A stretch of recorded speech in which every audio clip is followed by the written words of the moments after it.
दिल्ली के कापासेड़ा बॉर्डर पर हम हैं, जहां पर हमारे साथ अजय चौधरी जी हैं, जो कि स्पेशल सीपी ट्रैफिक हैं।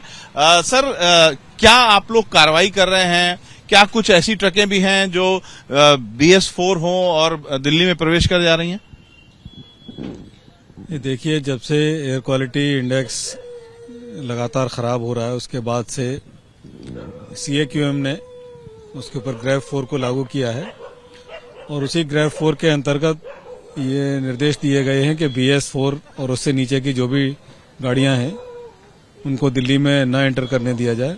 उसी क्रम में दिल्ली के तमाम जितने भी बॉर्डर्स हैं उस पर हम लोगों ने स्पेशल टीम्स लगाई हैं। हमारे तमाम TIs और दूसरे ऑफिसर्स पूरी मेहनत के साथ इस चुनौती का सामना कर रहे हैं और जैसा आपने देखा कि बहुत वॉल्यूम ऑफ ट्रैफिक बहुत ज़्यादा होता है और कभी कभी उसमें मुश्किल आती है कि एक एक गाड़ी को रोकना कितना मुश्किल है। फिर भी हम लोग पूरी रात जागकर इस समस्या से जूझ रहे हैं और इस चुनौती का सामना कर रहे हैं और जितनी भी गाड़ियां जो कि एंटाइटल्ड नहीं है उनको वापस भेज रहे हैं और जो एग्जेम्पशंस दिए गए हैं एसेंशियल कम्युनिटीज़ की गाड़ियों के लिए उनको हम लोग फैसिलिटेट कर रहे हैं। कल हमने ABP न्यूज पे दिखाया कि बहुत सारे जो ट्रक हैं वो BS4 वाले ट्रक भी जो हैं दिल्ली में धड़ल्ले से प्रवेश कर रहे थे, कोई रोक नहीं रहा था। पहला दिन था कल। अभी क्या स्थिति है?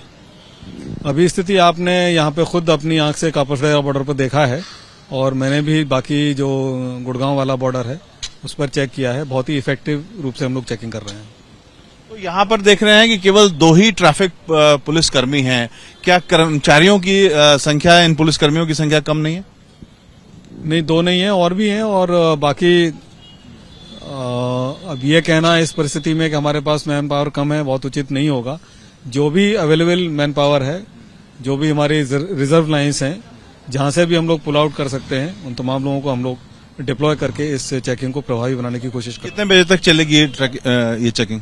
ये तो पूरे दिन पूरी रात चलेगी, इसमें कोई टाइमिंग फिक्स नहीं है। जब तक ग्रेव 4 लागू है तब तक इस तरह के वाहनों को जो जिनकी आवाजाही पर प्रतिबंध है उनको हम लोग दिल्ली के अंदर प्रवेश करने नहीं देंगे। तो अभी सिर्फ ये देखा जाता है कि BS4 है या BS6 है, सिर्फ इसके आधार पर तय होता है या चालान भी इस समय किया जा रहा है? अभी चूंकि वॉल्यूम ऑफ ट्रैफिक, इसमें नो एंट्री का भी टाइम होता है, तो एक एक गाड़ी का चालान अगर करेंगे तो जितना पोल्यूशन हम लोग कम करने की कोशिश कर रहे हैं, गाड़ियां खड़ी रहेंगी, उनके इंजन ऑन रहेंगे, तो बजाय पोल्यूशन कम होने के पोल्यूशन और बढ़ेगा।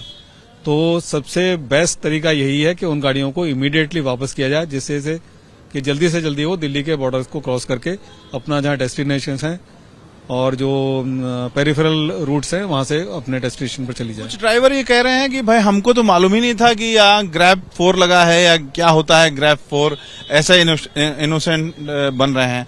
तो क्या इन लोगों को जागरूक करने के लिए भी कोई तरीका अपनाया गया है या जो लोग आ रहे हैं अननोन हैं इन सब बातों से, फिर भी उनको वापस कर दिया जा रहा है, उनकी कोई गलती नहीं होती? नहीं, जैसे आपके चैनल के माध्यम से और दूसरे चैनल्स भी इस पे स्टोरीज कर रहे हैं, तो ये क्लेम करना कि हमें जानकारी नहीं है, ये तो बहुत ही एक न विश्वास करने वाली जैसी बात है। और अगर कहीं अवेयरनेस की कमी है तो विज्ञापन के माध्यम से, न्यूज चैनल के माध्यम से सभी को अवगत कराया जा रहा है कि इन नियमों का पालन करें। शुक्रिया sir. Ravikant, ABP news, Delhi. For exclusive and insightful videos, subscribe to our new channel ABP Live Premium.